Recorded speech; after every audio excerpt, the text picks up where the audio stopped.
Do you know how much money most people waste just because they do not understand the basics of managing money? I wish I was told this earlier before I got my first paycheck. This would have saved me a lot of time, embarrassment, and stress. I'm talking about the things that school never teaches you, things that you need to survive as an adult.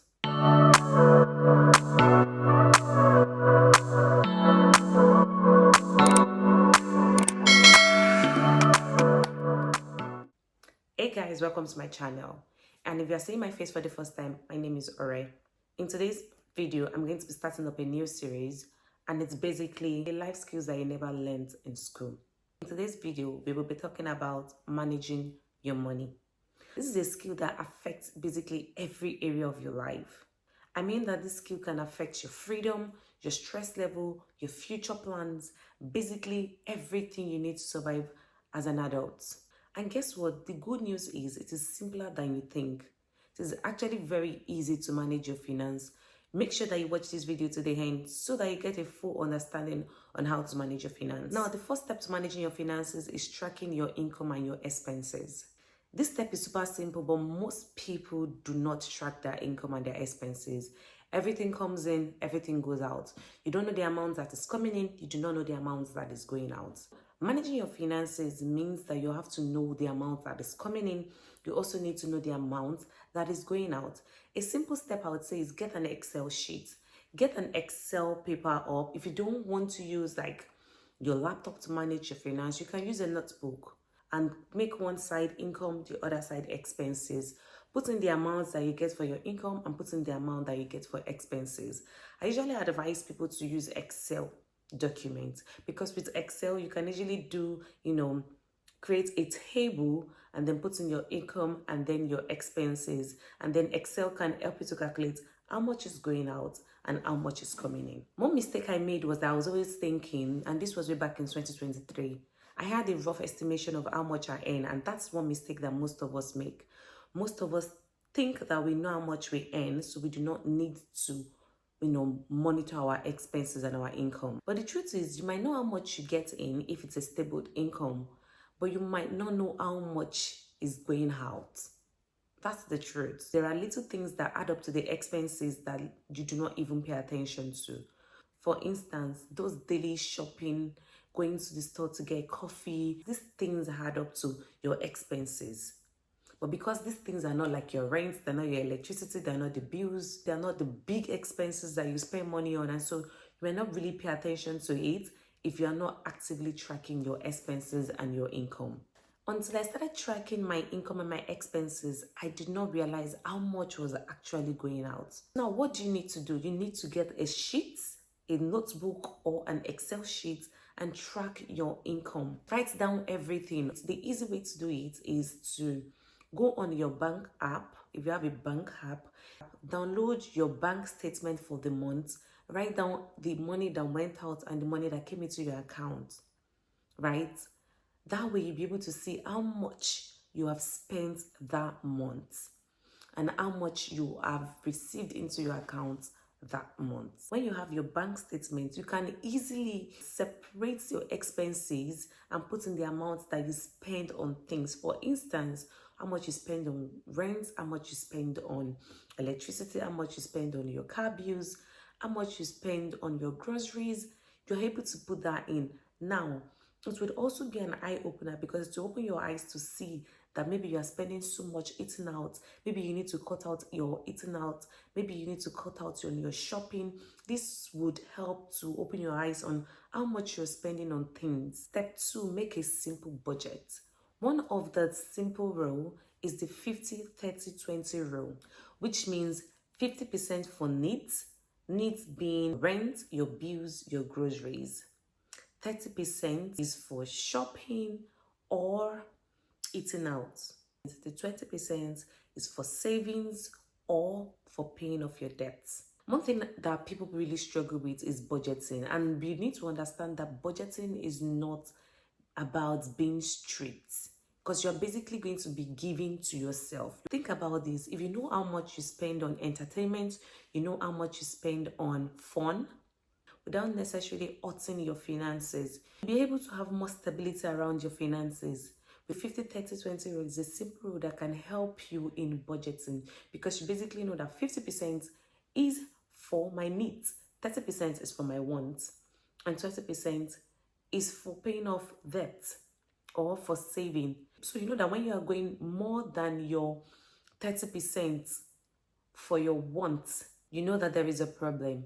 But if there's nothing really benchmarking you, there is actually no control. There's nothing to tell you that, okay, this is a red light, this is a green light, this is an amber light. You just pick from your money without necessarily thinking about it. Budgeting will help you to say no. Once you receive your money by the end of the month, let's say you get your money at the end of the month. For some people, they get paid at the 25th of every month. Some people 21st. Some people usually the last day of the month. When you get paid, at that point, you know what that money is meant for, because you have a budget. Budgeting, you know that you're able to stick to certain area without spending more than you have budgeted for. It also helps you to say no to black tax. For instance, let's say you have budgeted 30% for expenses, 30% for generosity. Once you've gotten to that 30% borderline, you know that you are done for that month until next month. But if there is no budgeting in your income, everything would just go out. You will not know when you've crossed the line, and you will not be able to say no to people because you don't even have an idea that you are crossing the line. It's until there is a budget in place before you are able to understand that you are crossing the line. So budgeting keeps you in check. Budgeting helps you to know that whether there is money in your account or not, this money has been budgeted for. So this money has a purpose. Your next question might be, oh, how do I budget? I'm earning very little. So budget is actually very simple. Take your pay and use the 50-30-20% rule. Looking at your income, look at how much you can save. Look at how much you spend on your rent. Look at how much you use to shop in a month. And allocate money for those things that you do that month. So let's say you are shopping usually $150 a month. Assign $150 a month. This does not mean that you have to necessarily shop every month, but it just means that a certain amount is allocated to shopping, a certain amount is allocated for rent, a certain amount is allocated for savings. That's how budgeting works. You just know budgeting is basically allocating amounts to the things that you spend and the things that you need money for. Now, to the next step, which is like this step really helped change my finances, is saving before you spend. You need to save before you spend. So that you don't get broke. Save before you spend. It's not every money that comes to your account that you spend.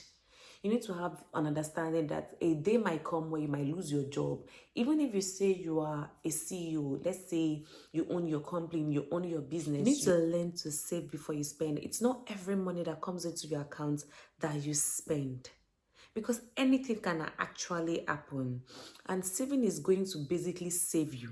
That is why it is called savings. One thing that I say that has helped me is having a direct debit for my savings. So once I get a money in, there is already a direct debit to take the money into another account. So you can open up 2 accounts, have one for savings and have one for expenses. So you know that when the money comes, immediately the money comes, a certain amount is allocated for savings. There's always the time of plenty and the time of famine. So you need to know that you need to get yourself prepared for the time of famine, whereby you can rely on your savings. There are also accounts where your savings can actually yield interest. Even if it is just £20 you can save. I remember there was a time I saved £25. I think I started in November, I can't remember. I saved £25 for a year and I locked the money, right? Even if it is just £25 you can save, even if it is just £10 you can save, do a direct debit to take the money out once it comes.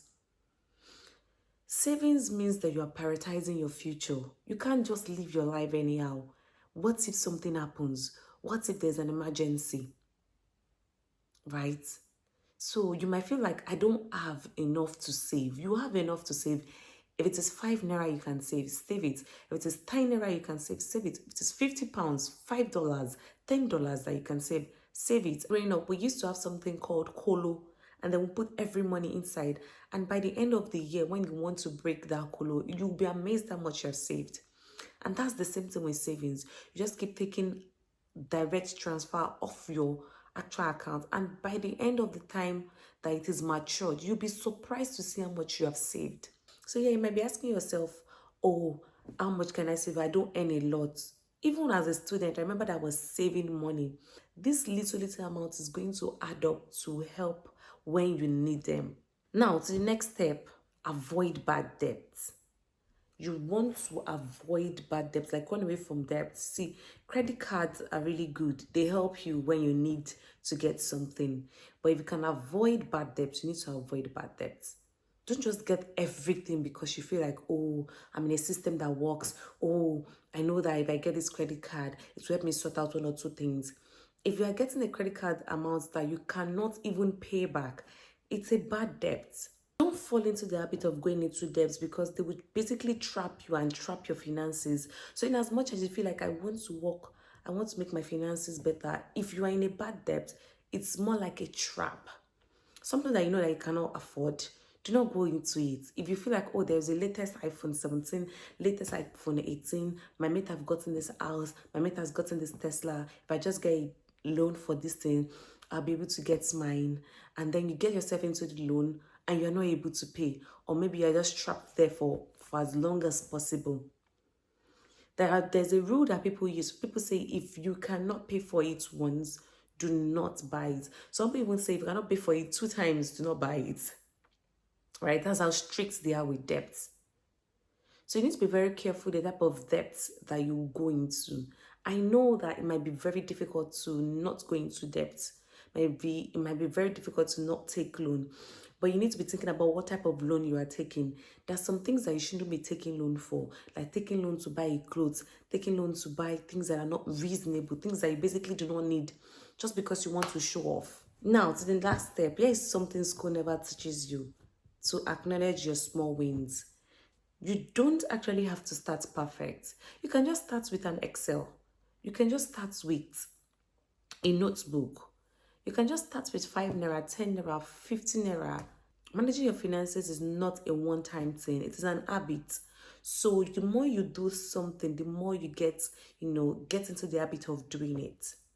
I remember when I started off saving that 25 pounds that I mentioned, I felt really good that, okay, yes, I could save something from something little. And that's what you can do. It is an habit. Over time, become very consistent and you see that you're already saving up more than that. Maybe if you notice this month, you're starting up saving and managing your finances and you were able to save up 500 pounds, 1,000 pounds, 200,000, 500,000 naira, $500,000, $500. These are small wins that you also need to celebrate because then you know that it is achievable and that you can do it.